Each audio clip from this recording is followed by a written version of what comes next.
auditeurs de Radio Matania, c'est le moment de la prédication et j'ai l'immense plaisir d'introduire une prédication du pasteur Claude Missidi-Bazi, une prédication qui a pour titre le suivant « Une seule chose est nécessaire ». Et pour texte de référence, celui de l'Évangile selon Luc le médecin, chapitre 10, du verset 38 au verset 42. Une seule chose est nécessaire, Luc 10, 38 à 42.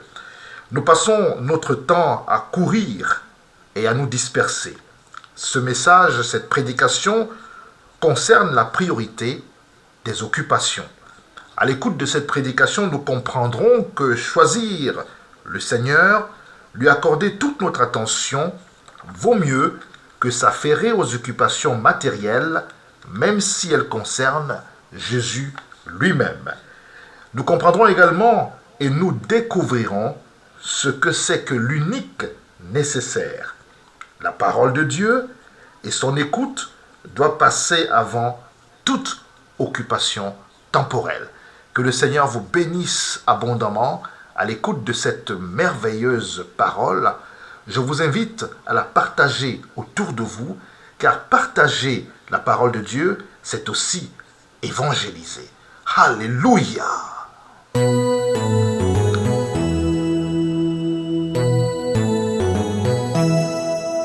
Évangile selon Luc chapitre 10, verset 38 à 42. Luc chapitre 10, verset 38, accueillons cette parole de la part de Dieu. Pendant qu'ils étaient en route, il entra dans un village et une femme du nom de Marthe le reçut dans sa maison.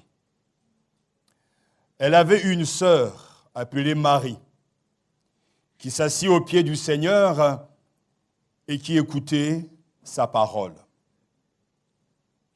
Marthe était absorbée par les nombreux soucis du service. Elle survint et dit « Seigneur, tu ne te mets pas en peine de ce que ma sœur me laisse seule pour servir. Dis-lui donc de m'aider. » Le Seigneur lui répondit « Marthe, Marthe, tu t'inquiètes et tu t'agites pour beaucoup de choses. Or, une seule chose est nécessaire. Marie a choisi la bonne part qui ne lui sera pas ôtée. Amen. Prions le Seigneur.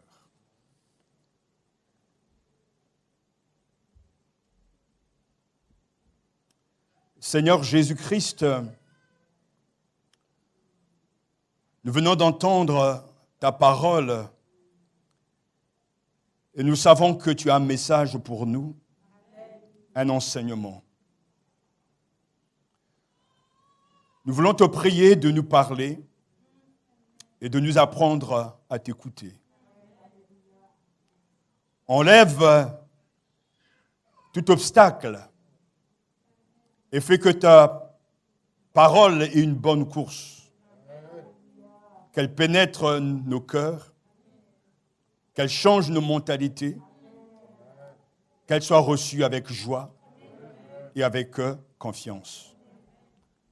Nous te louons pour ta présence au milieu de nous.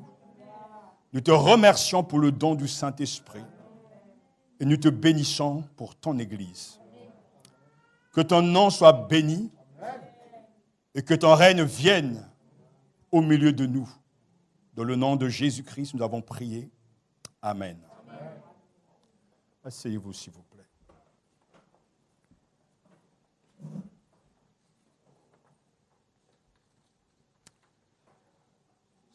Nous passons notre temps à courir, à nous inquiéter pour tout un tas de choses,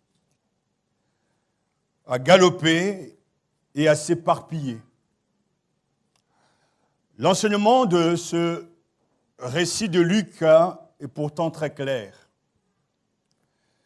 Choisir le Seigneur, lui accorder toute notre attention, écouter sa parole, évidemment, pour la mettre en pratique, vaut mieux que s'affairer à des occupations matérielles, même si elles concernent Jésus lui-même. Il faut arrêter de se mettre en tourment et en trouble pour une foule de choses, quand il n'est besoin que d'une seule. Accorder toute notre attention au Seigneur pour écouter sa parole et la mettre en pratique est la chose la plus importante de la vie. Accorder toute notre attention au Seigneur pour écouter sa parole et la mettre en pratique est la chose la plus importante de la vie. Écouter la parole du Seigneur est unique et irremplaçable. C'est ce que nous voulons voir et que nous voulons accueillir de la part du Seigneur dans ce récit qui n'est propre qu'à Luc. Sur la route qui le conduit à Jérusalem, Jésus entre dans un village. Comme il avait recommandé à ses envoyés disciples, il est accueilli dans une maison amie. Comme Jésus et ses disciples étaient en chemin, il entra dans un village, nous dit le verset 38, où une femme appelée Marthe le reçut chez elle. Le verbe être en chemin ou en route situe bien l'épisode dans le cadre du voyage à Jérusalem. Jésus va vers son destin, Jésus va vers sa mort, mais aussi sa glorification. Elle avait une sœur appelée Marie qui s'assit aux pieds du Seigneur et écoutait ce qu'il enseignait, nous dit le verset 39. D'un côté, il y a Marthe, sans doute l'aînée, et de l'autre côté, Marie. Le récit attire notre attention sur la position que prend Marie, la position du disciple qui écoute l'enseignement de son maître. Le verbe, dans le grec, ce présent attire notre attention sur le fait que Marie écoutait sans cesse sa parole. Marthe était fort affairée aux nombreux travaux du ménage. Verset 40, elle était absorbée par les nombreux soucis du service. Elle survint et dit, « Seigneur, cela ne te fait-il rien que ma sœur me laisse seule pour accomplir tout le travail? Dis-lui donc de m'aider. » Marthe est absorbée par les nombreux soucis du service, ou dans d'autres versions, était très affairée à tout préparer pour le repas, où elle était très occupée avec les tâches ménagères. L'attitude de Marthe au verset 40 forme contraste avec l'attitude de Marie au verset 39. Il faut garder en mémoire qu'il y a bien sûr une comparaison, la comparaison de deux attitudes à l'égard de Jésus. Marthe était absorbée. Et j'attire votre attention parce que pour comprendre toujours le texte, il faut comprendre les mots, les verbes et bien sûr saisir aussi sa grammaire. Le verset 40 nous dit que Marthe était fort affairée aux nombreux travaux. Marthe était absorbée par les nombreux soucis du service. Le verbe traduit par absorber ou affairer renvoie à la fois à un état d'esprit, mais également à une activité matérielle. Il y a donc d'un côté la super activité de Marthe. Un verbe très rare qui signifie être tiraillé de toutes parts, être absorbé, être affairé, être distrait, être surchargé, être tracassé. Il contient donc l'essence complémentaire de s'extraire en fait d'une réalité et d'être absorbé par une ou plusieurs autres. Marthe, aux yeux de Luc, est donc absorbée par de multiples tâches. Le texte nous dit qu'elle est absorbée par les nombreux travaux du ménage, le service et tout ce qui concerne la préparation du repas. J'attire votre attention que cet engouement, cette excitation, cet engagement est pour Jésus. On parle de multiples, de beaucoup. En fait, en réalité, Marthe en fait trop. Son service, qui pourrait et devrait être positif, s'en trouve affecté. Ce ne sont ni l'accueil de Marthe, ni son intention de servir qui tombe sous le coup de la critique, si critique il y a, mais l'excès de ces entreprises et les soucis qui en sont l'origine. Deux attitudes spirituelles face à Jésus. On voit donc l'instabilité de Marthe.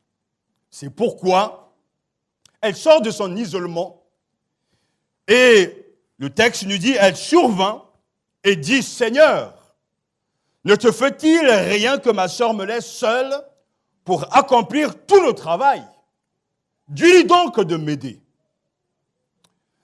Elle sort donc de son isolement, non pas pour dialoguer, mais pour se plaindre auprès du chef, le maître Jésus. Écoutez ce qu'elle dit. Dans sa fatigue et sa solitude, elle s'en prend à Jésus, dont elle critique l'indifférence. « Seigneur, cela ne te fait rien. » Et à Marie, « Que ma sœur m'ait laissée seule. » Marthe fait pitié. Elle appelle à l'aide et écoutez la réponse de Jésus. Mais avant d'écouter cette réponse, regardons encore et voyons ce que Marthe dit. « Cela ne te fait-il rien ?» Cette question qui implique un reproche demande une réponse négative. Cela ne te fait-il rien? La réponse est non. Je suis seul. Et on pourra répondre, mais qui t'oblige à faire tout ça? Tu n'as pas pensé au fait que Marie me laisse seule. Elles sont pro au Seigneur. Pourtant, l'hospitalité est une bénédiction en ce temps-là. Elle m'a laissé seule. Et l'aspect du verbe nous dit clairement que dès le début, jusqu'au moment où elle parle à Jésus, elle n'a pas été aidée par sa sœur.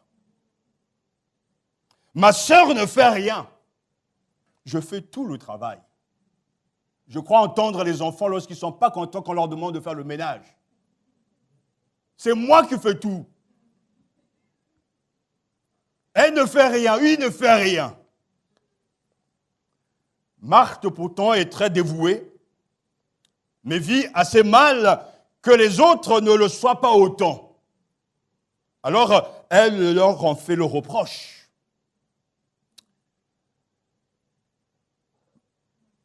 Marie ne répond pas, c'est Jésus qui réplique.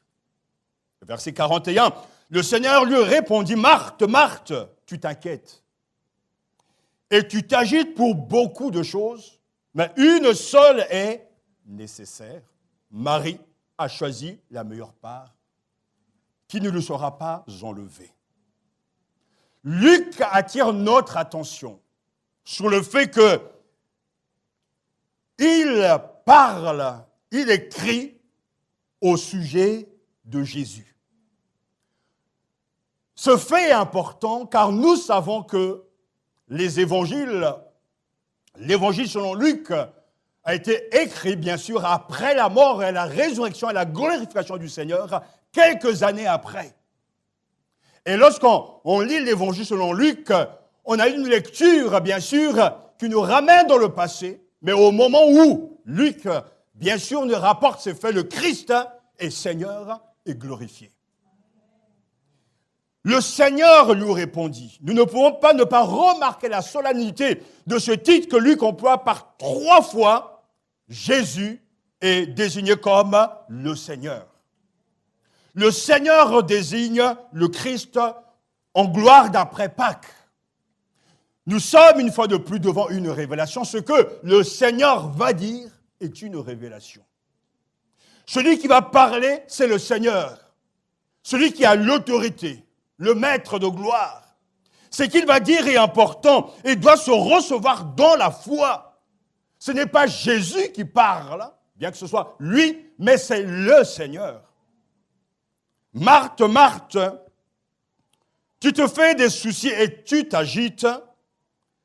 D'un côté, le souci, et de l'autre côté, l'agitation, voire l'angoisse. Beaucoup de choses pèsent sur ton cœur et tu as des difficultés à cause de cela. Martha, Martha, tu te tracasses et tu t'inquiètes pour beaucoup de choses. Pourtant, une seule est essentielle et nécessaire. Lorsque Marthe interroge Jésus, ou plutôt se plaint, on aurait pu s'attendre à ce que Jésus invite Marie à être gentille avec sa sœur, et parce que Jésus nous parle de servir notre prochain. Mais pourtant, Jésus veut nous enseigner une autre leçon. Jésus trouve que Marthe se soucie et s'agite de trop.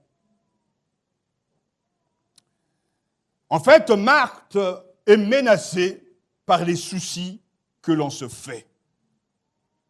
C'est une femme bien intentionnée, mais menacée par ses bonnes intentions et ses gestes nombreux. Et le texte attire notre attention et évoque avec précision un danger de la vie chrétienne, le danger d'être agité, de se soucier et d'être menacé par les soucis. C'est un de ses thèmes favoris que Luc développe dans son évangile.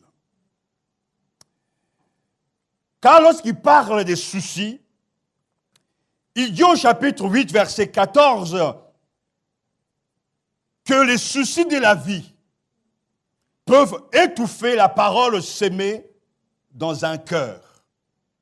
La sémence tombe au milieu des ronces, représente ceux qui écoutent la parole, mais en cours de route, les soucis quotidiens, la soif des richesses et l'appel des plaisirs du monde étouffent la jeune plante, de sorte qu'elle ne parvient pas à maturité et ne donne pas de fruits.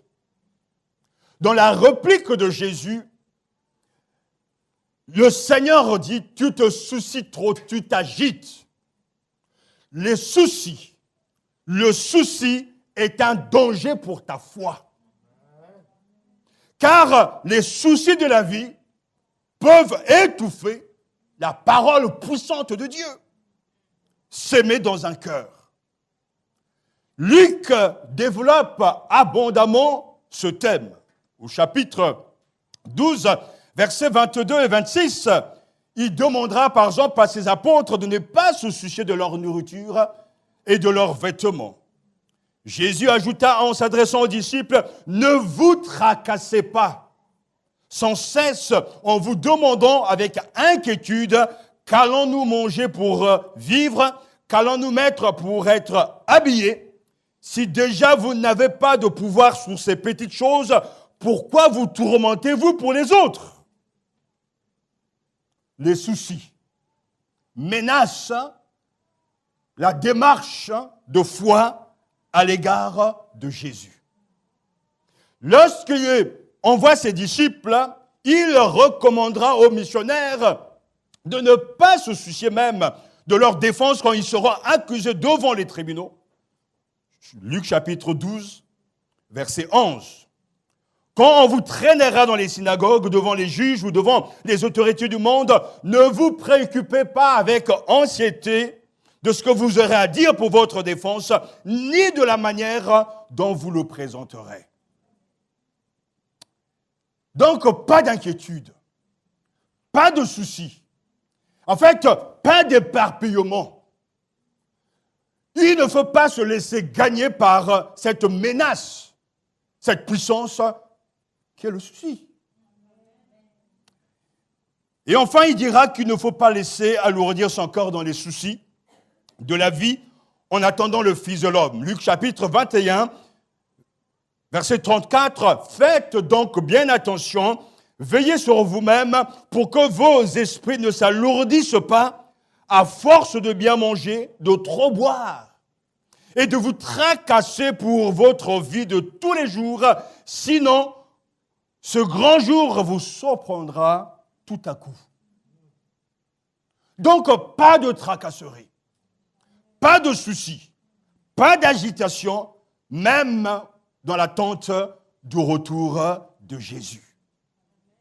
Frères et sœurs, chers amis, n'oublie pas l'essentiel, dit Jésus. Et l'essentiel, c'est la parole. Ce que Jésus condamne en Marthe, ce n'est pas son travail, ni la chaleur de son accueil actif, mais l'énervement qu'elle semble y mettre, l'excès d'agitation. Ne l'oublions pas, elle fait tout ça pour le Seigneur. Mais je bénis le Seigneur car il comprend, mais il se remet de l'ordre dans tout ça. Chaque fois que je me laisse gagner par l'inquiétude et l'agitation, je suis aussi invité à suivre l'exemple de Marie et à me retrouver aux pieds du Seigneur. N'oublie pas cette vérité. Chaque fois que tu seras inquiet, soucieux, agité, c'est le signe que tu as perdu ta relation avec le Seigneur. Les soucis sont des menaces et rongent notre vie intérieure et nous séparent du Seigneur.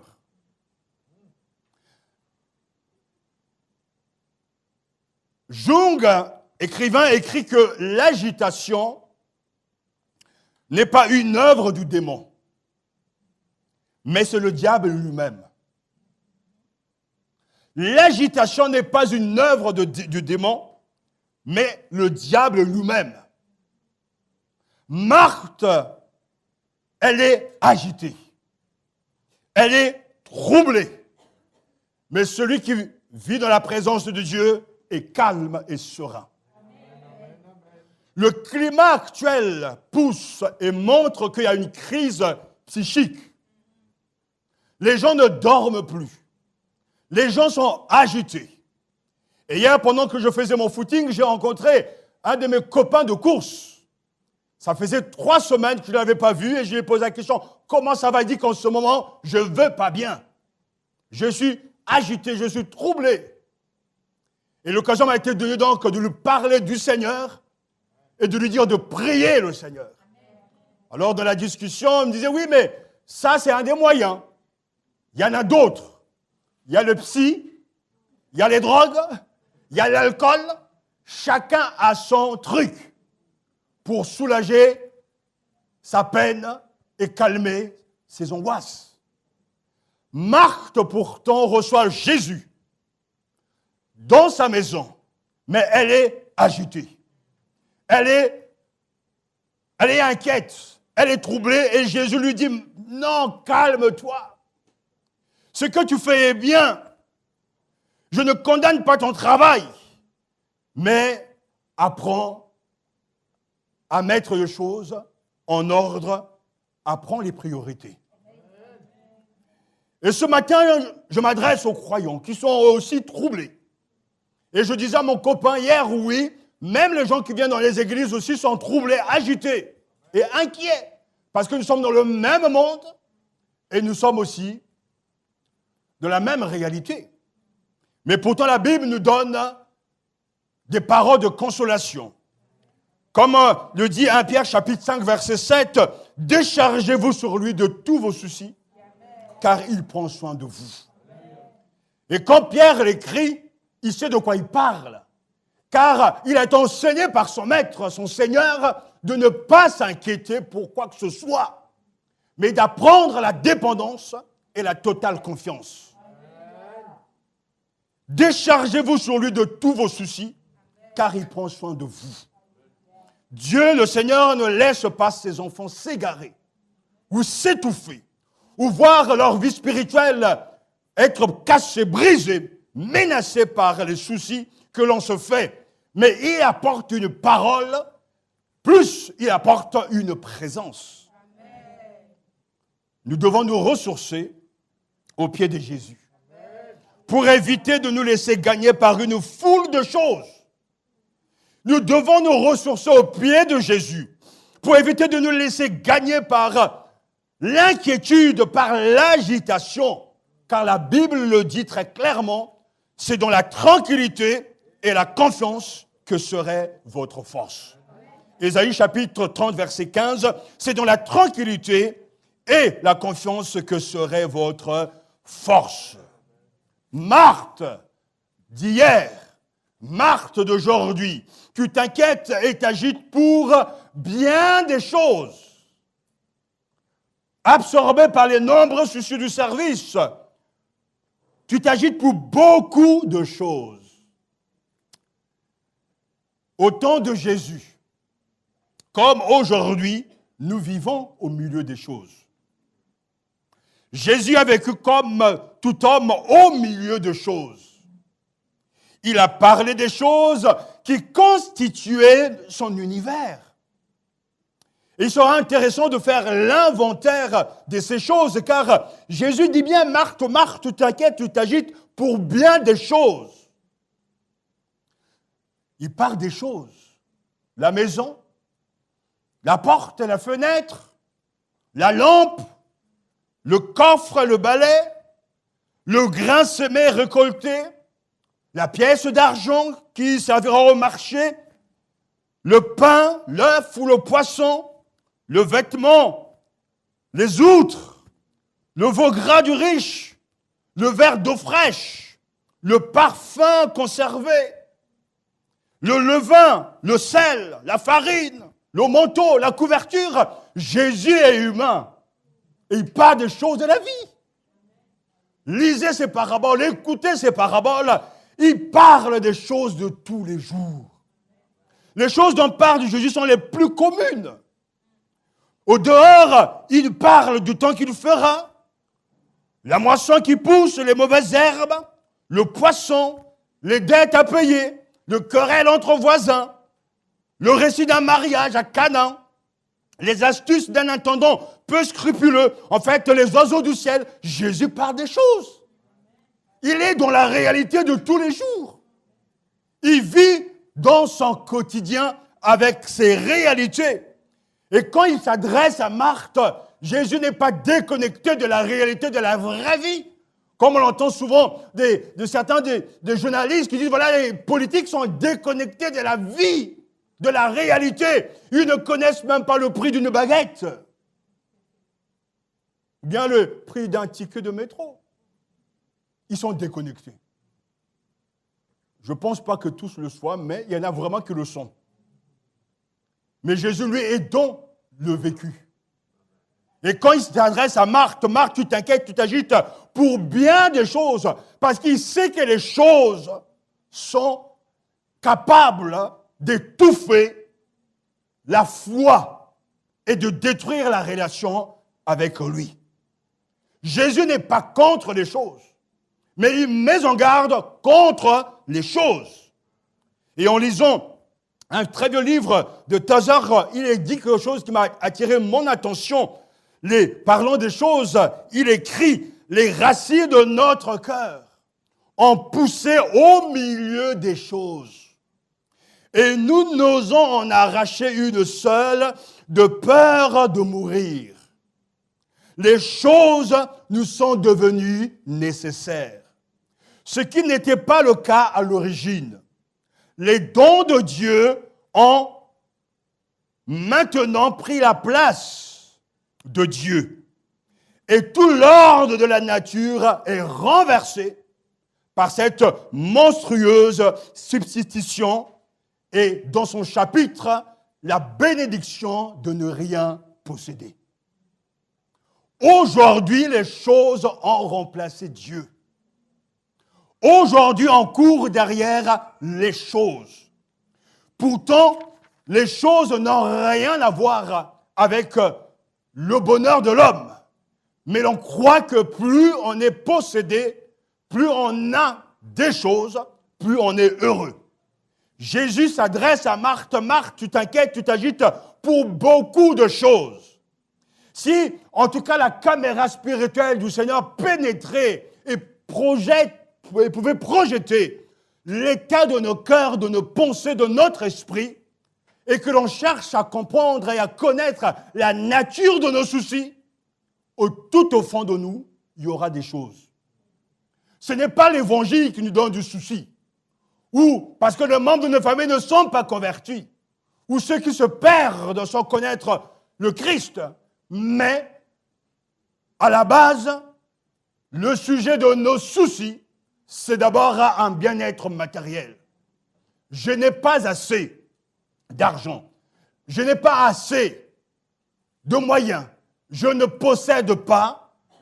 Les pronoms moi, mien, constamment reviennent je, moi. Les choses sont au milieu de nous, mais ce qui est le plus grave, c'est que nous sommes dans les choses. Jésus nous dit, tu t'agites pour beaucoup de choses, attention aux choses. Parce que même quand Jésus parle des choses, il a un regard positif, parce qu'il n'est pas contre les choses, mais des choses mal utilisées. Quand il parle du levain, c'est parce qu'il comprend que c'est pour faire monter la pâte. Quand il parle d'un trésor, il comprend qu'il faut acheter le champ pour acquérir justement ce trésor. Quand il parle de l'ivraie, c'est parce qu'il sait que l'ivraie empêche d'abîmer la moisson. Lorsqu'il parle de jeter la sémence pour qu'elle lève, ou parle justement de balayer, il sait que c'est pour la propreté de la maison, ou lorsqu'il parle d'une lampe, c'est pour y voir plus clair. Jésus connaît la valeur des choses. Mais Jésus n'est pas dans les choses.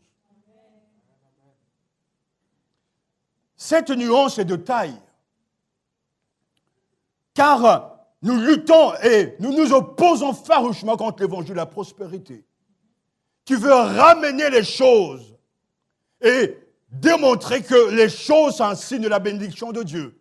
Mais les gens sont possédés par les choses au lieu d'être avant tout chrétiens, convertis et sauvés. Le Seigneur peut donner des choses, mais ne le fait pas tout le temps. Mais là où il est présent et fidèle, c'est lorsqu'un pécheur se tourne vers lui, fait appel à sa grâce, à sa miséricorde, et demande son pardon, il est bien là. Car il est venu pour sauver et chercher ce qui était perdu. Les choses sont partout. Aujourd'hui, on ne fera plus attention au sel, mais à d'autres choses au XXIe siècle. L'Internet, les réseaux sociaux, les portables, les ordinateurs, les voitures hybrides. Et ça continue, ça ne s'arrête pas. Et bientôt, on aura même des maisons connectés. Les choses sont là et seront toujours là, même après notre départ. Mais nous sommes dans le monde et nous ne devons pas chercher d'abord les choses, mais le royaume de Dieu.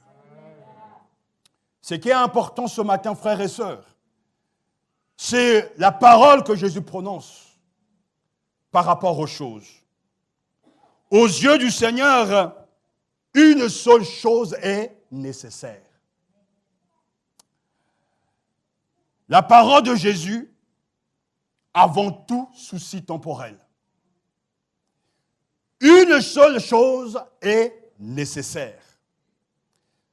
L'accueil, la priorité doit être donnée à la parole de Dieu.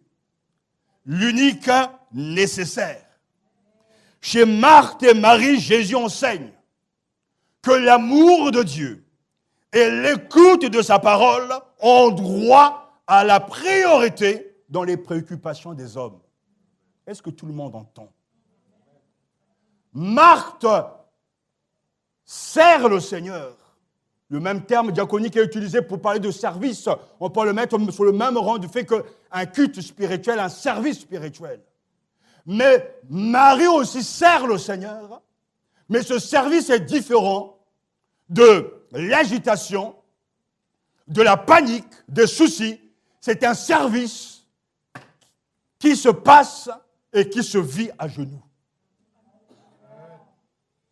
Chez Marthe et Marie, Jésus enseigne que l'amour de Dieu et l'écoute de sa parole ont droit à la priorité dans les préoccupations des hommes.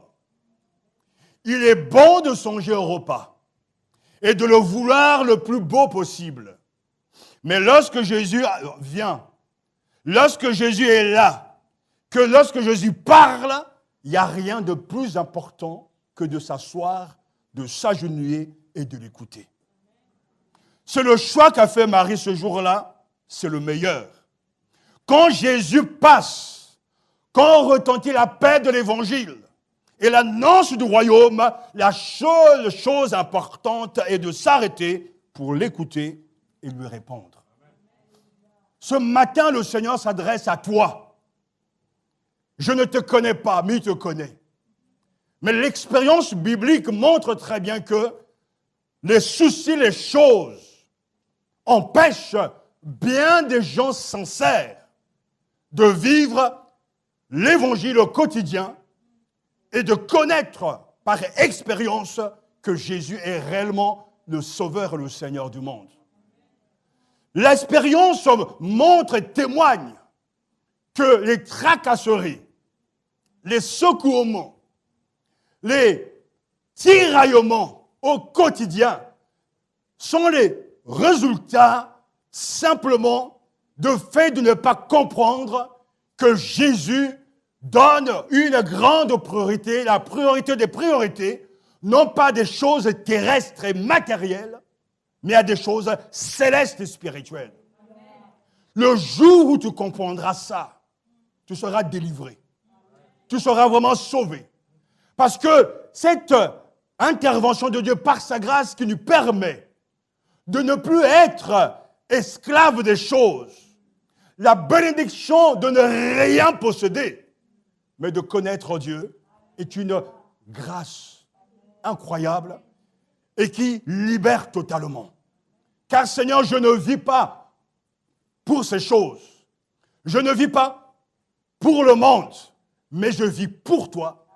Je vis pour des choses éternelles.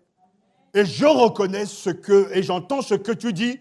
Cherchez d'abord le royaume de Dieu et sa justice. Et toutes ces choses vous seront données par-dessus. La logique de Satan, c'est d'inverser le schéma logique de Dieu. Cherchez d'abord les choses de ce monde, bien matériel, et le reste, Dieu vous donnera. Non! Jésus dit, cherchez d'abord son royaume. Et tout le reste, et sa justice et tout le reste vous sera donné. Jésus, je le bénis. Il est réaliste, car il ne dit pas de renoncer au monde, d'aller se cacher quelque part. Non, il est réellement dans le monde et il sait que dans ce monde, il y a une réalité. Il sait que l'homme doit manger, boire, se vêtir, mais Jésus donne à chaque croyant, disciple, une hiérarchie des priorités. Sa parole, sa présence, ou comme le chantait quelqu'un, ma préférence, c'est Jésus. Dieu n'est pas une chose, mais Dieu est la vie. Une seule chose est nécessaire. Alléluia. Une seule chose est nécessaire. Marie a choisi la meilleure part, elle ne lui sera pas enlevée. Quelle est donc cette unique nécessaire? Jésus est gentil. Il est bienveillant et il n'est pas là non plus pour démoraliser Marthe. Mais il n'agresse pas, il rapporte des faits, il ne dévalorise pas ce qu'elle fait, mais le Seigneur invite Marthe à se concentrer sur une seule tâche. Il veut l'amener à réfléchir. Parce que dans le vocatif, Marthe, Marthe, il y a beaucoup d'affection. Il veut l'amener à réfléchir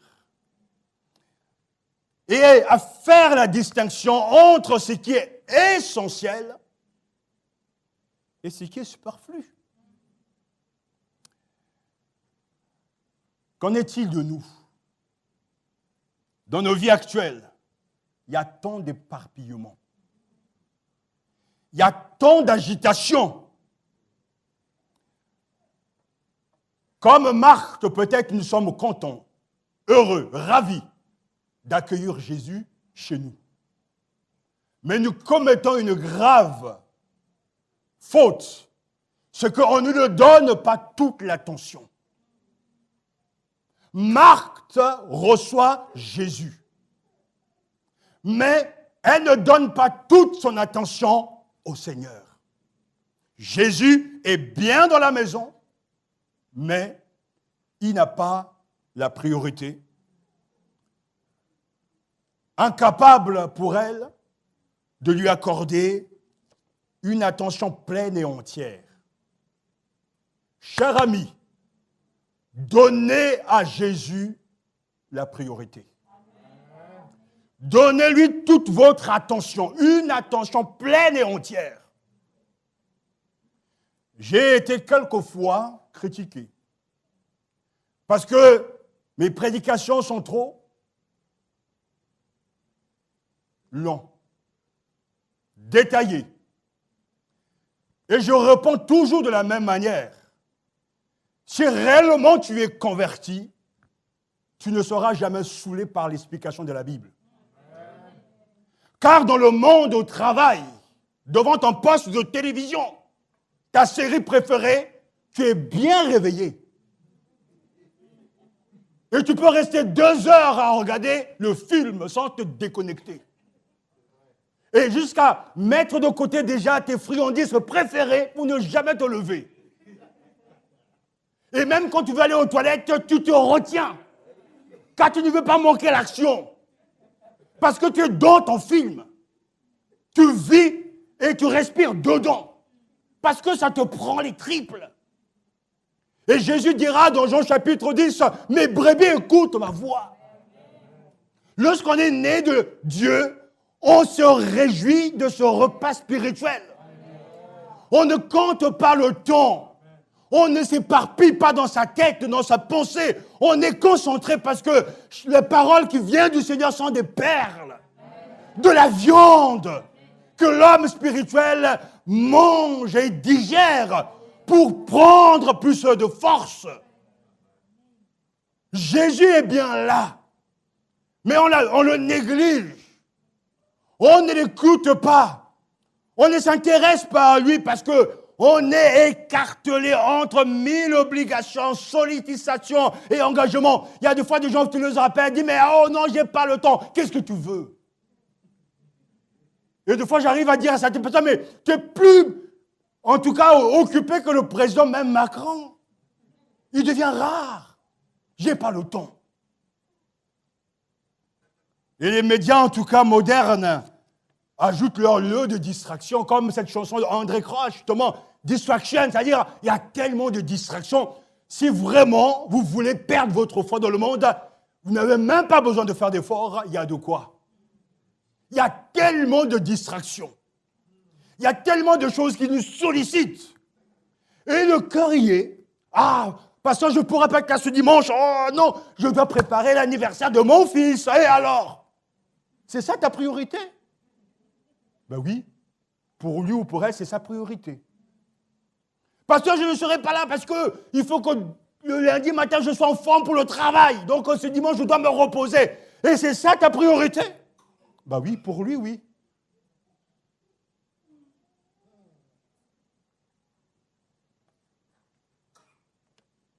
Il faut faire un tri dans nos vies entre ce qui est superflu et ce qui est essentiel. Si vous rentrez chez vous, dans vos appartements, dans vos maisons, vous vous rendrez compte qu'il y a du superflu. Il y a trop de choses. Des vêtements que vous ne portez pas, mais vous ne voulez pas les donner parce que ça vous rappelle quand vous étiez plus mince.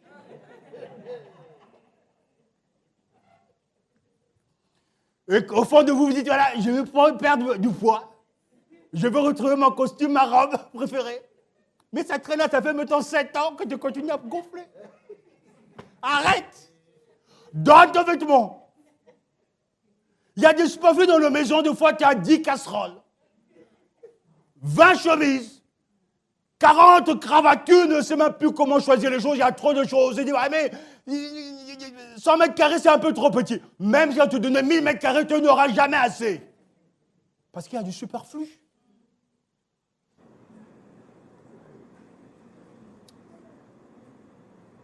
Dans nos vies, il y a trop de choses qui nous surchargent, trop de poids. Et quand on est surchargé, on s'agite. On est écartelé, on s'éparpille. Qu'est-ce que je dois faire? Vous voyez, comme dans les dessins animés, la tête tourne. Dans les dessins animés, les cartoons, j'aime bien parce qu'ils arrivent à faire tourner la tête sur soi. Tu ne sais même plus où donner la tête, si c'est au nord, sud, est, je ne sais pas, ta tête tourne. Tu ne sais pas où tu es. Et ce qui est terrible, frères et sœurs, chers amis, c'est que nous vieillissons au fur et à mesure, on ne se délivre, on n'est pas délivré, on ne se délivre pas, on ne l'abandonne pas les choses. On continue à gérer, à amasser. Et finalement, un beau jour, on partira. Et la bonne part qu'on aura pu avoir avec Dieu sera perdue. Je reviens à ma question. Quel est donc ce unique nécessaire? C'est de faire ce que faisait Marie, assise au pied du Seigneur. Elle écoutait la parole, sa parole. Oui, la parole de Dieu et son écoute devraient passer avant tout autre souci temporel. Jésus nous a donné dans d'autres occasions la même exigence. L'homme ne vit pas seulement de pain. Luc chapitre 4, verset 4, mais de toute parole qui sort de la bouche de Dieu. Ma nourriture, c'est de faire la volonté de celui qui m'a envoyé. Chers frères et sœurs, amis, n'oublie pas l'essentiel, dit Jésus, la volonté de Dieu. En fait, Jésus ne déprécie pas donc le service que Marthe rendait. En s'affairant au ménage et à la cuisine, on en a besoin. D'ailleurs, vous savez pourquoi on a mis en place le service des diacres? Dans quel livre ça se trouve? Un livre écrit encore aussi par Luc, donc Actes des Apôtres, chapitre 6, tout le monde doit le savoir. Pourquoi est-ce qu'on a institué le service des diacres? Mais parce qu'on demandait aux apôtres d'aller distribuer les vivres, les biens. Et les apôtres diront, choisissez entre vous 7 hommes remplis du Saint-Esprit de foi. On leur confiera cette tâche-là, parce que nous, on doit continuer et persévérer dans l'enseignement des Écritures. Donc les deux services sont utile et nécessaire, mais il y a un ordre de priorité. Amen, amen. Alléluia. Il faut aller travailler avec joie. Mais tu ne dois jamais quitter ta maison avant d'avoir rencontré le maître. Amen. Tu dois appeler tes parents, tes amis, c'est bien. Mais tu ne dois jamais appeler tes parents, tes amis sans avoir consulté le maître. Amen. Tu veux donner un conseil à tes proches, c'est bien. Mais consulte d'abord le maître, le Seigneur. Viens t'asseoir, mets-toi à genoux devant lui et écoute sa parole. Et quand tu parleras à quelqu'un, tu toucheras son cœur. Parce qu'en fait, ça ne sera pas toi, mais ça sera le Seigneur. Alléluia. Écoutez la parole de Dieu, et évidemment, pour la mettre en pratique, voilà donc le premier devoir de l'homme, du chrétien. C'est, dit Jésus, la seule nécessité absolue, radicale.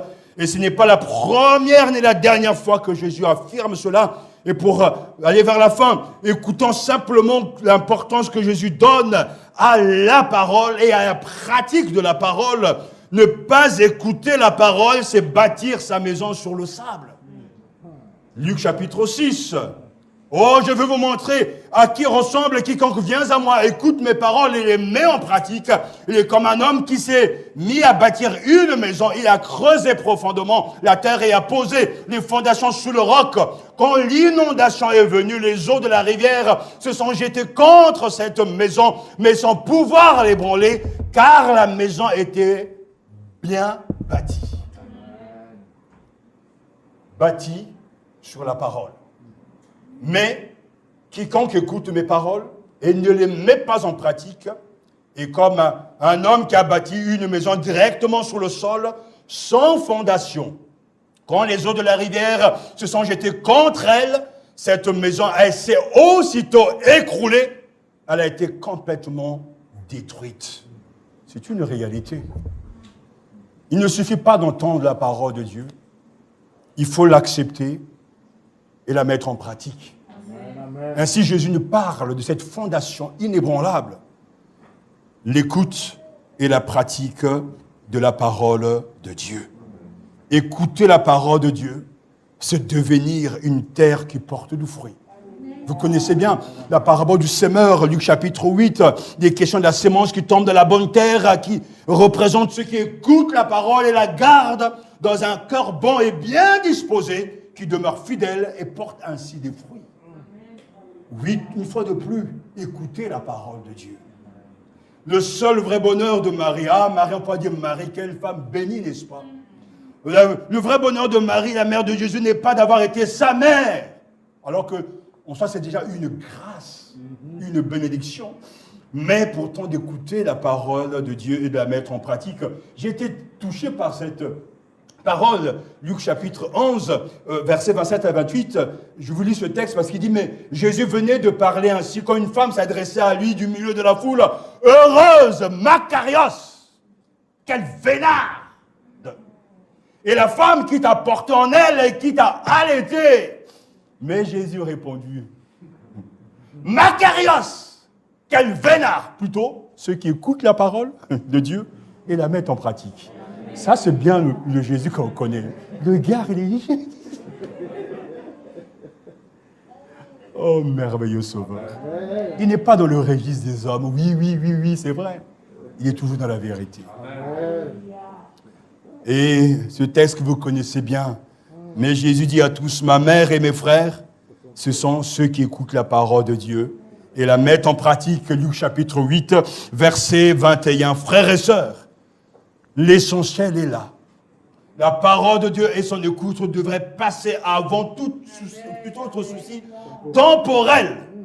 Quel est notre amour de l'écoute de la parole? Est-ce la meilleure part de nos journées? Quel est l'essentiel pour chacun? Jésus dit, elle a choisi, c'est un choix. Alléluia. Elle a choisi la bonne part, qui ne le sera pas ôté. Ce matin, tel est le message que Jésus nous adresse. Amen. Choisir le Seigneur. Lui accorder toute notre attention.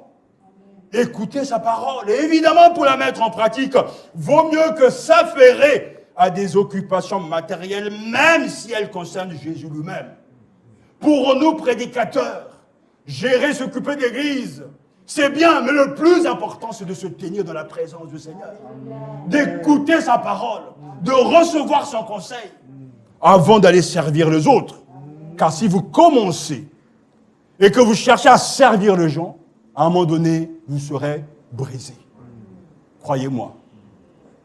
Ne servez pas l'homme avant de commencer à laisser Jésus vous servir. Amen. Amen, amen. Amen. Et Jésus nous sert en nous donnant sa présence, sa parole et sa bénédiction. Accordez toute notre attention au Seigneur pour écouter sa parole et la mettre en pratique. Et la chose la plus importante de la vie, ami, n'oublie pas l'essentiel, dit Jésus. Mais c'est un choix. Et Jésus le dit, elle a choisi la bonne part qui ne lui sera jamais ôtée. La bonne part. Amen. Ma part, ô Éternel, je le dis, c'est d'observer tes paroles. Nous dit le psaume 119. Ma part, ô Éternel, je le dis, c'est d'observer ta parole. Que Dieu réveille son Église.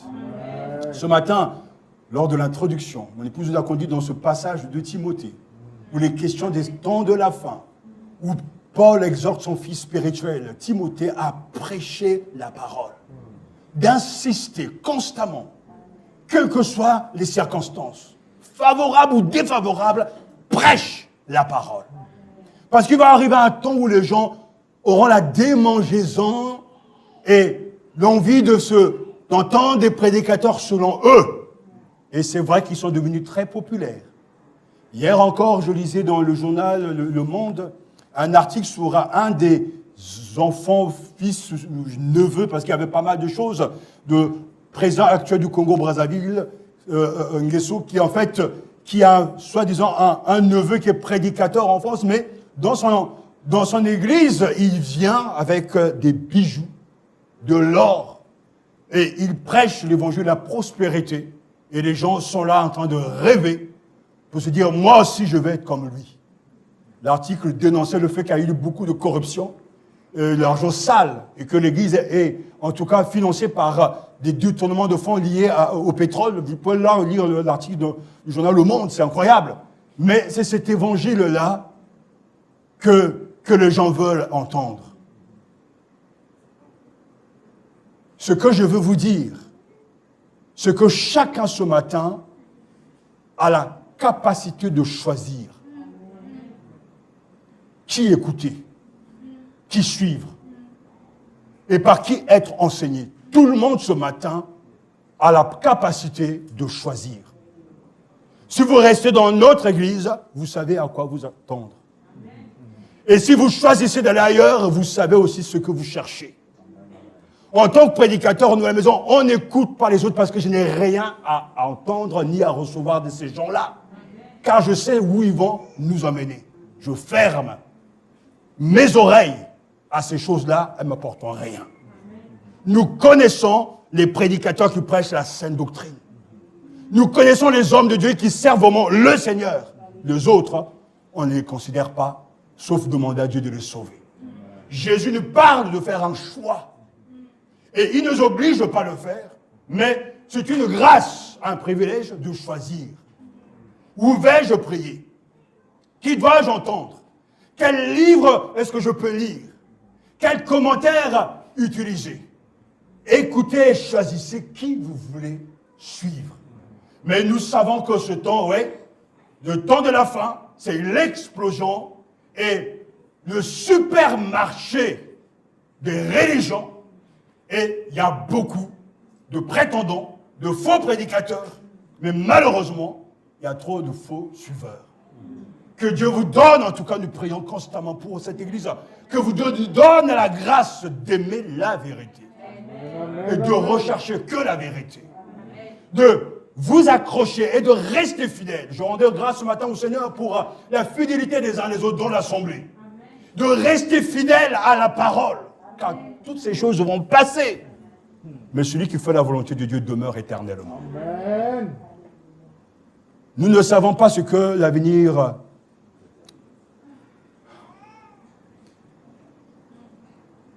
nous proposera. Nous ne savons pas ce que nos enfants vont devenir, mais Dieu sait. Et les Écritures sont très claires. Les temps sont mauvais. Et on n'a plus envie d'entendre la vérité. Et à la démangeaison, d'écouter tout et n'importe quoi. Si tu es à ce stade-là ce matin, je m'adresse à toi. Ce que tu n'as pas rencontré, le Maître, le Seigneur. Le message qui t'adresse est simple. Suis-moi. Suis-moi. Et deviens une brebis qui écoute la parole. Et ce qui est formidable, c'est que dans l'apprentissage de l'écoute, on ne peut pas se perdre. Quand je dis à mon fils, à mes enfants, et que je les appelle, ils savent reconnaître la voix de leur père. La brebis du Seigneur reconnaît la voix de son maître. Il ne peut pas entendre la voix d'un étranger. Parce que c'est une réalité spirituelle. Un aîné de Dieu. Ce matin, je sais que le Saint-Esprit parle à l'Église et qu'il adresse un message concernant les priorités, la hiérarchie des priorités, qui veut nous délivrer des choses. Parce que il ne faut pas que l'on prie ce matin, Seigneur, délivre-moi des soucis. Non, plutôt, je lâche les sources de mes soucis et j'accepte ta vérité. Je veux moi aussi m'imaginer m'asseoir aux pieds du Seigneur et écouter sa parole. Quand je vais quitter ma maison demain matin pour aller au travail, j'ai pris un quart d'heure, 20 minutes pour ouvrir ma Bible, rendre grâce à Dieu, lire un psaume, demander pardon pour mes péchés, prier pour ma vie spirituelle, prier pour mes responsables spirituels et aller au travail en demandant au Seigneur de glorifier son nom. Ne quittez jamais votre maison sans d'abord vu le visage de votre patron. Parce que même quand la journée sera dure et difficile, il sera toujours là. Le patron ne sera pas toujours là, mais le Seigneur sera toujours là. Déchargez-vous sur lui de tous vos soucis. On a des soucis dans le ministère, mais on se décharge sur le pasteur des pasteurs, car lui connaît toutes choses. Frères et sœurs, donnez la priorité au Seigneur. Donnez-lui la première place. Et quand tu rentreras, même aujourd'hui après le message, rentre chez toi, rends grâce à Dieu pour la matinée passée ensemble avec le peuple de Dieu. Amen. Et continue dans tes activités, repose-toi, fais les choses dans ta maison, balaye, nettoie, mais au-dedans de toi, cette présence est là. Amen. Le désert de la pandémie arrive. Et nous voulons que le peuple de Dieu reste toujours solide. Amen. Comme cette terre, et comme un arbre planté de cours d'eau qui donne son fruit en sa saison. Cet arbre ne peut jamais se dessécher parce que ses racines sont dans la présence de Dieu et ces racines montent au ciel. Car notre vie est cachée en Christ dans les lieux célestes. Alors que soit la tempête de la pandémie, je ne démissionne pas. Je ne serai pas infidèle. Je ne renoncerai pas à lire ma Bible parce que je sais que c'est là le repas le plus important de la journée. On entend les spots publicitaires. Quel est le repas le plus important de la journée? C'est le petit déjeuner. Mais qu'il faut qu'il soit équilibré. Le bon repas du chrétien, c'est la rencontre avec son Seigneur et la lecture de la parole de Dieu. C'est la priorité des priorités. Alléluia. Que Dieu vous bénisse et que Dieu bénisse son Église. Nous voulons rendre grâce à Dieu. Alléluia.